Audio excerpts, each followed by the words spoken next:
नमस्कार, आप देख रहे हैं अग्रवाल क्लासेस। मैं रचना अग्रवाल आप सभी का स्वागत करती हूँ। Class 11 chapter 1 business studies topic जो होगा बिजनेस ट्रेड एंड कॉमर्स का ये थर्ड पार्ट है। चैप्टर नंबर 1 का सब टॉपिक है कॉमर्स। मैं इस बिजनेस के बारे में कॉन्सेप्ट ऑफ बिजनेस आप लोगों को पढ़ा चुकी हूँ। मीनिंग, डेफिनेशन, कैरेक्टरिस्टिक्स पार्ट 1 में मैं डिस्कस कर चुकी हूँ। देन कम्स इन बिजनेस का जो क्लासिफिकेशन था, इंडस्ट्री जो पार्ट 1 था इसका पूरा वो डिक्लेयर मैं एक्सप्लेन कर चुकी हूँ, उसका पार्ट 2 में है। And this is part 3। Business activities को हमने क्लासिफाई किया था बच्चों 2 पार्ट्स में, इंडस्ट्री और कॉमर्स। तो इंडस्ट्री में आपको समझा चुकी हूँ, this is completely exclusively about commerce. Is that clear to you? बहुत इंपॉर्टेंट वीडियो है, लास्ट तक आप इसको देखिएगा। आपके काम का वीडियो है, एक फर्स्ट चैप्टर है। आपका बेस अगर स्ट्रांग होगा तो आगे आपकी जो सक्सेसफुल करियर है उसके लिए आप मान सकते हो कि आपके थ्योरी पार्ट के अंदर एक इम्पॉर्टेंट चैप्टर ये आपका बनता है। तो लास्ट तक आप इसको देखिएगा, जरूर देखिएगा, आपके लिए बेनिफिशियल होगा। चलिए, कॉमर्स की हम बात कर रहे हैं कि कॉमर्स जो है उसके अंदर क्या क्या होना चाहिए। देखिए, commerce business is classified into 2 parts, industry and commerce. तो कॉमर्स जो इंक्लूड करता है वो भी 2 एक्टिविटीज को इंक्लूड करता है। Number 1 is trade and number 2 is auxiliary to trade. Is that clear to you? Trade व्यापार और व्यापार से related helping hands. Auxiliary means accessories जैसे होते हैं ना, हेल्पिंग, समथिंग एक्स्ट्रा हेल्पिंग जो उसको ट्रेड को करते हैं। ठीक है, अभी हम देख लेते हैं कि ट्रेड क्या होता है। Buying and selling of goods is termed as trade. किसी भी सामान को परचेज करना, सेल करना जो होता है उसको हम ट्रेड कहते हैं। और उस ट्रेड से रिलेटेड जो और एक्टिविटीज होती हैं जो परचेज या सेल को फैसिलिटेट करती है, हेल्प करती है, उसको हम कहते हैं ऑक्सिलियरी टू ट्रेड या फिर सर्विस, उसको हम कहते हैं सर्विस। अभी आप लोगों को ध्यान में रहेगा, commerce is further classified into 2 parts. इन दोनों ही पार्ट्स को हम इस वीडियो में पढ़ेंगे, trade and auxiliary to trade. Trade कहते हैं purchase and sale of goods, and जो अदर एक्टिविटीज होती हैं जो परचेज और सेल को फैसिलिटेट करती हैं, असिस्ट करती हैं, हेल्प करती हैं, उनको हम कहते हैं ऑक्सिलियरी टू ट्रेड, जो उसकी हेल्पिंग हैंड होती है, सहायक हैंड्स होती हैं। Is it clear to you? तो हम कह सकते हैं कि ऑक्सिलियरी टू ट्रेड को हम सर्विसेज भी कह सकते हैं, जैसे कि बैंकिंग हुआ, ट्रांसपोर्टेशन हुआ, इंश्योरेंस वगैरह एटसेट्रा। और कॉमर्स जो होगा उसके अंदर जो होगा buying and selling of goods, और ऑक्सिलियरी के अंदर होगा transport, banking etcetera. Commerce provides a necessarily, my dear students, आप ये जरूर ध्यान रखिएगा, एक परचेजर है, प्रोड्यूसर है और एक कंज्यूमर है। एक प्रोड्यूसर और कंज्यूमर के बीच में जो लिंक एस्टैब्लिशमेंट होगा वो किसके थ्रू होगा? कॉमर्स के थ्रू होगा। It embraces all those activities which are necessary for maintaining a free flow of goods and services. Commerce जो है उसके अंदर वो सब एक्टिविटीज इंक्लूड होंगी, मेन एक्टिविटीज, हेल्पिंग एक्टिविटीज, जो गुड्स और सर्विसेज के फ्लो को मेंटेन करेंगी। ठीक है, इसके अंदर चाहे प्रॉब्लम्स जो आती हो, हिंड्रेंसेस जो होती हैं उनको रिमूव करना हो, चाहे exchange of goods and services हो, चाहे फाइनेंस हो, प्लेस हो, टाइम हो, कोई भी फैक्टर हो, उनसे रिलेटेड जो भी प्रॉब्लम आएगी, हिंड्रेंसेस आएगी, उन सबको सॉर्ट आउट जो होगा वो कॉमर्स के अंदर होगा। ठीक है, ये एक ब्रॉड टर्म है। The hindrances of person is removed by trade and thereby making goods available to consumers from possession or ownership of producers। तो हम लोग ये कह सकते हैं कि ये हेल्पिंग हैंड्स जो है, ट्रांसपोर्टेशन, बैंकिंग वगैरह है, वो सब हेल्प करते हैं।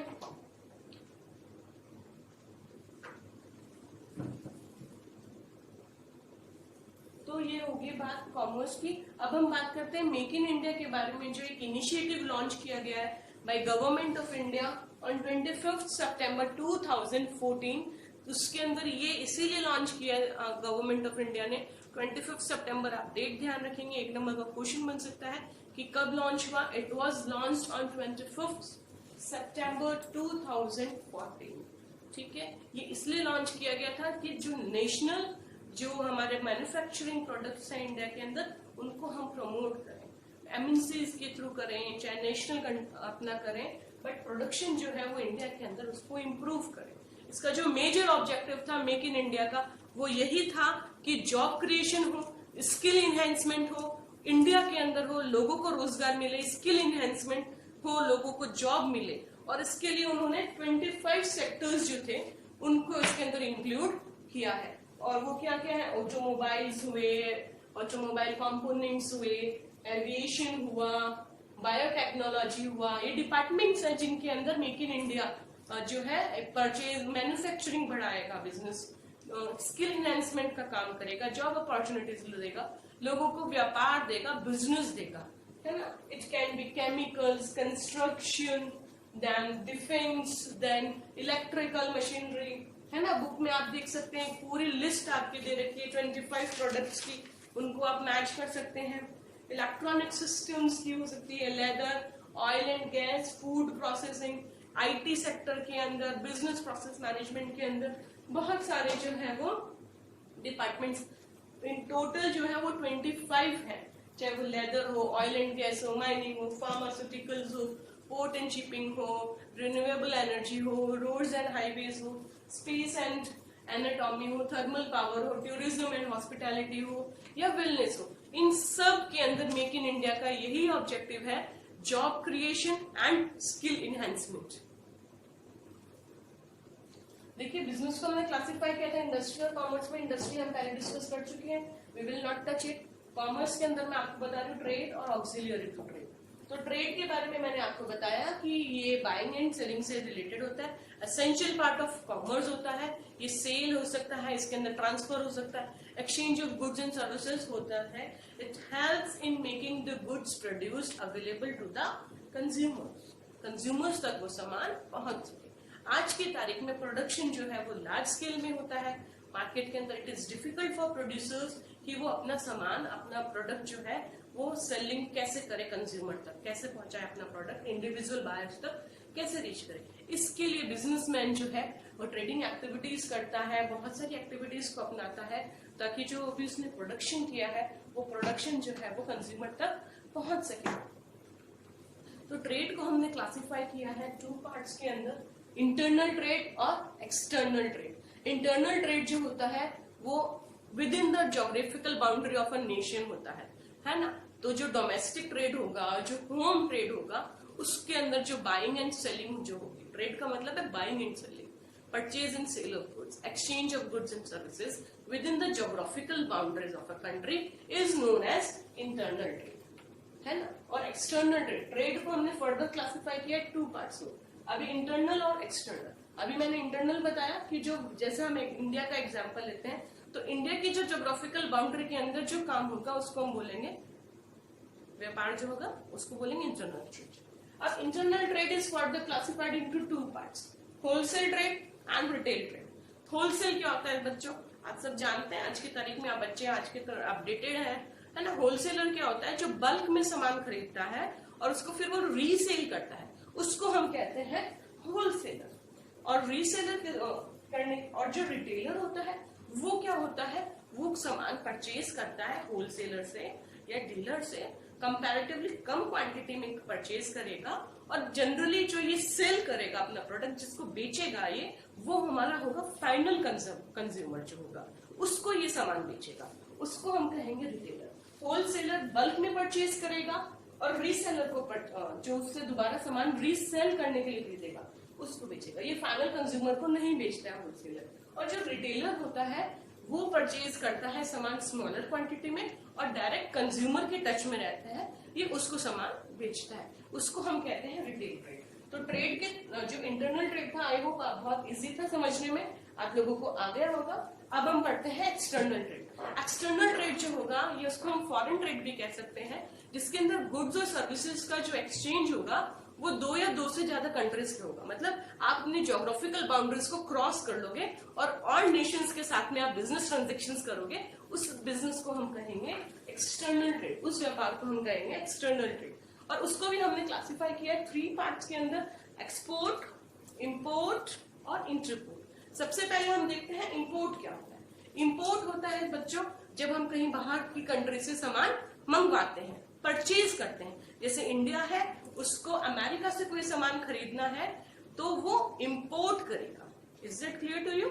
और एक्सपोर्ट क्या होता है? बाहर भेजना, selling the goods outside the country.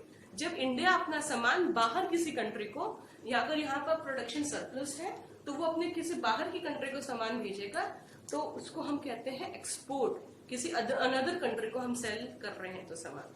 अब एक एक्सपोर्ट इंपोर्ट तो इजी था, आप लोगों को आता था। हो सकता है कि आप लोगों को इंटरपोर्ट भी आता है। आई एक्सपेक्ट कि मेरे स्टूडेंट्स स्मार्ट स्टूडेंट्स हैं, उनको पता होगा, बट फिर भी as a teacher I would like to tell about interport. Interport क्या होता है बच्चों? इंटरपोर्ट ये होता है when goods are imported for export to other country.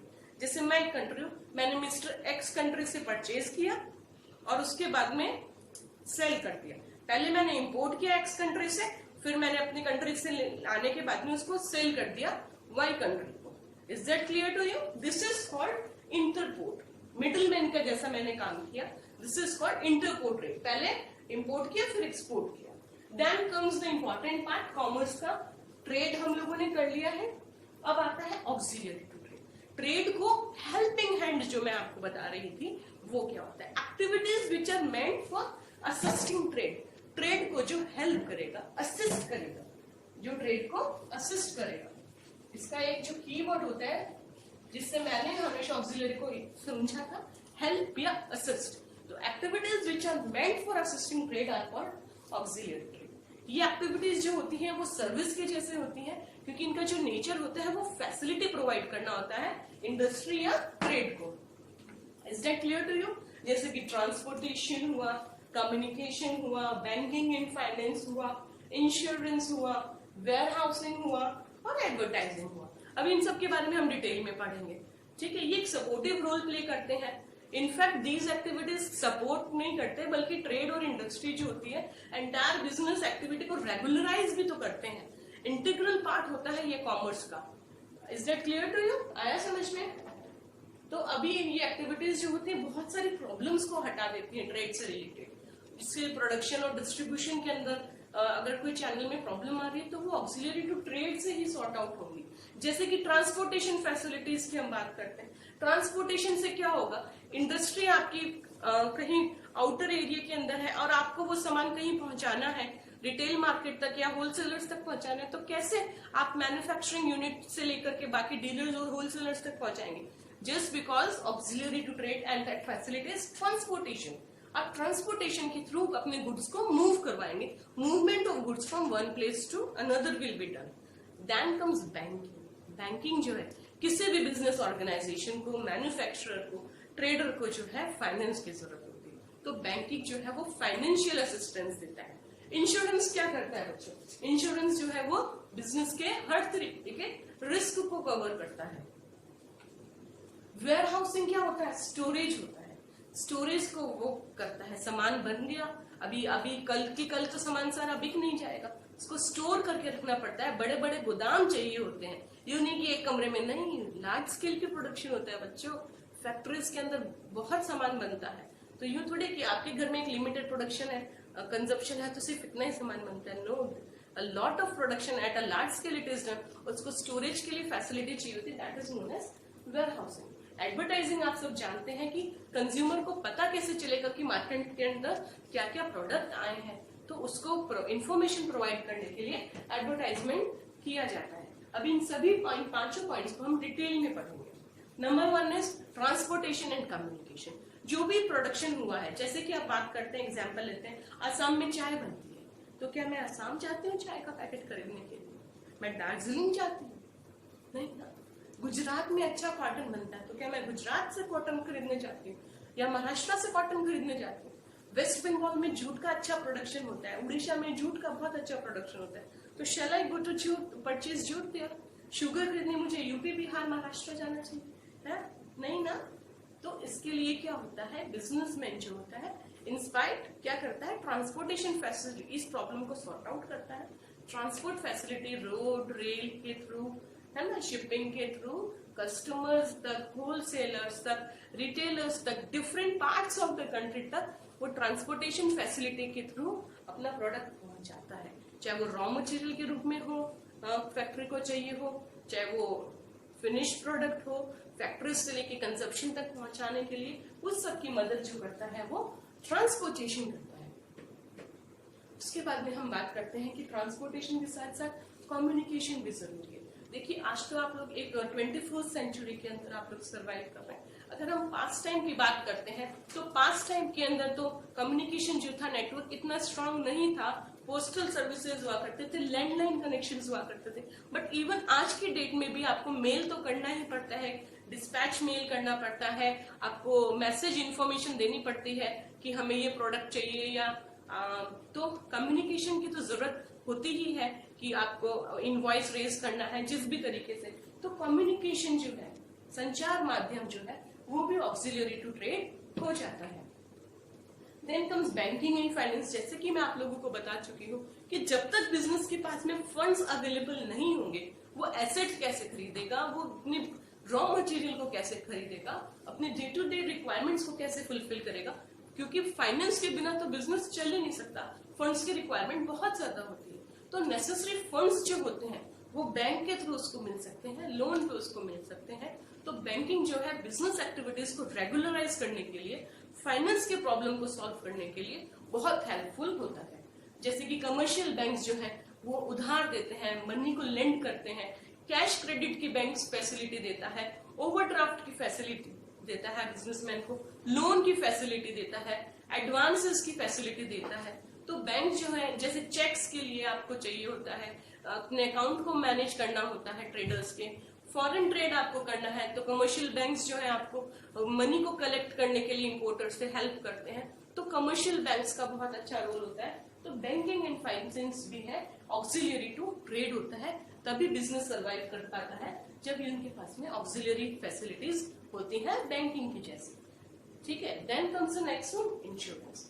Insurance जो होता है वो बहुत इंपॉर्टेंट पार्ट होता है एक बिजनेस के लिए, क्योंकि business is game of risk, it is completely full of risk. चाहे वो फैक्ट्री की बिल्डिंग हो, मशीनरी हो, इतनी महंगा महंगा उसके अंदर सामान आता है, बड़ी बड़ी मशीनरियां आती हैं, फर्नीचर आता है, लैंड होता है, फैक्ट्री का कंस्ट्रक्शन होता है, everything needs covers the risk. और उनको रिस्क को कवर करने के लिए हमको, उनको फायर हो सकता है, उनके अंदर थेफ्ट हो सकता है, चोरी हो सकती है, बिल्डिंग में आग लग सकती है, शॉर्ट सर्किट हो सकता है, फर्नीचर खराब हो सकता है, बड़ी बड़ी मशीनें खराब हो सकती हैं। तो उनके अगेंस्ट हमको एक सिक्योरिटी लेके चलनी चाहिए। रिस्क फैक्टर को कंट्रोल करने के लिए इंश्योरेंस जो है वो हमारे लिए बहुत अच्छा ऑक्सिलरी के रूप में वर्क करता है। जो भी मटेरियल होता है, जो भी गुड्स होता है स्टॉक के अंदर, उसको भी हम लोग क्या करते हैं, इंश्योरेंस करा के रखते हैं ताकि हमें लॉस नहीं हो इन केस ऑफ डैमेज।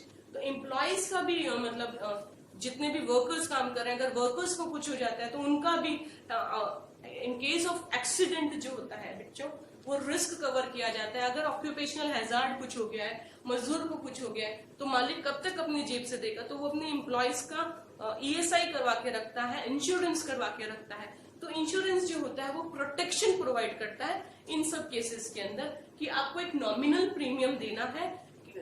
अगर आपको कुछ डैमेज हो जाता है या लॉस हो जाता है तो उसको आप कॉम्पनसेट कर सकते हो, रिस्क को कवर अप कर सकते हो, उस इंजरी को रिकवर तो नहीं कर सकते हो बट कॉम्पनसेट आप इंश्योरेंस कंपनी के थ्रू कर सकते हो। Then comes the next one is warehousing. मैंने आपको हिंट में बताया था जब ये पॉइंट्स मैंने डिस्कशन शुरू किए थे कि warehousing is a storage facility, क्योंकि माल बन गया, अब आज की आज तो माल सारा नहीं बिक जाएगा ना, इमीडिएटली प्रोडक्शन होते हैं, it will not be consumed, it will not be sold. तो बिजनेसमैन को उसको प्रॉपरली एक अच्छी तरीके से प्रिजर्व एंड रिजर्व करने के लिए, उसको स्टॉक को मेंटेन करने के लिए अरेंजमेंट करने पड़ते हैं एंड स्पेशल अरेंजमेंट्स करने पड़ते हैं उनकी स्टोरेज के लिए, ताकि किसी भी तरीके से जो इतना कीमती सामान, इतना टाइम, लेबर और रिसोर्सेज लग करके जो बना है उसको हम लॉस या डैमेज से बचा सकें, है ना। तो उसको प्रॉपर स्टोरेज करना पड़ता है। और जो वेयर हाउसिंग होती है वो बिजनेस फर्म को इस प्रॉब्लम को सॉर्ट आउट करती है। प्रॉपर स्टोरेज और फैसिलिटीज जो होती हैं वो वेयर हाउसिंग के थ्रू प्रोड्यूसर जो है वो कर सकता है, और जब भी सामान की जरूरत होती है वेयर हाउस या गोदाम से वो सामान निकल करके डिस्पैच हो जाता है, ताकि रिजनेबल प्राइस मार्केट में बनी रहे और कंटिन्यूस सप्लाई मार्केट के अंदर बनी रहे। ये दो इंपॉर्टेंट पॉइंट थे वेयर हाउसिंग के अंदर। अभी जो last but not the least is the advertising. Advertising में my dear students one of the most important method होता है सेल्स को प्रमोट करने के लिए, है ना. तो जो कंज्यूमर्स होते हैं उनको अपडेट करने के लिए कि मार्केट में क्या प्रोडक्ट आया है, कोई नया इलेक्ट्रॉनिक गैजेट आया है, कोई नया ऑटोमोबाइल प्रोडक्ट आया है, कोई नई साबुन आया है, कोई नया तेल आया है, नया डिटर्जेंट आया है, कोई नया फैशन आया है, उसको अपडेट करने के लिए कंज्यूमर को जो नया सामान मार्केट में लॉन्च हुआ है मैन्युफैक्चर होने के बाद अलग अलग फर्म्स तक पहुंच गया है, चाहे वो बड़ी फर्म हो चाहे छोटी फर्म हो, कंज्यूमर को कैसे पता चलेगा? एड्स के थ्रू पता चलेगा. तो वो कंज्यूमर तभी तो शॉप पे जाएगा और एडवर्टाइजमेंट को के थ्रू अपने सामान की नीड को लेके आ पाएगा. तो it is practically impossible for producer and traders to contact each and every customer. हर कस्टमर को तो वो नहीं टच कर सकते, तो वो एक मीडिया, एक टूल को अपनाते हैं, advertising.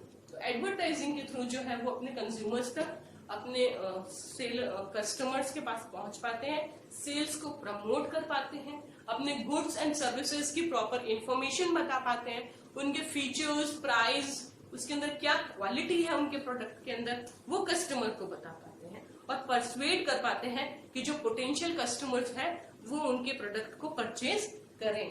Is it clear to you? तो हम कह सकते हैं कि एडवर्टाइजिंग जो है वो इंफॉर्मेशन प्रोवाइड करने के लिए प्रोडक्ट की बहुत ज्यादा जरूरी हो जाता है ताकि कस्टमर जो है वो सामान को खरीद सके. आई होप आप लोगों को ये सब अच्छा लगा होगा, समझ में आया होगा कि बिजनेस को हमने क्लासिफाई किया था इंडस्ट्री और कॉमर्स में. आज हमने ब्रीफली कॉमर्स को समझा है. Commerce is classified into 2 points, trade and auxiliary to trade. Trade is further classified into internal and external. Internal is further classified into wholesaler and retailer. External is further classified into 3 parts: import, export, and interport. Then auxiliary trade is further classified into 5 points. Number 1 is transportation and communication. Number 2 is banking and finance. Number 3 is insurance. Number 4 is warehousing, and number 5 is advertising. ये quick summary थी जो आप लोगों ने आज पढ़ी. I hope आप लोगों को अच्छा लगा होगा. प्लीज लाइक, सब्सक्राइब, कमेंट जरूर करें. आपके लिए भी लेटेस्ट अपडेट्स मिलेंगी और मुझे भी अच्छा लगेगा, मुझे भी मोटिवेशन मिलेगा. धन्यवाद. Thank you.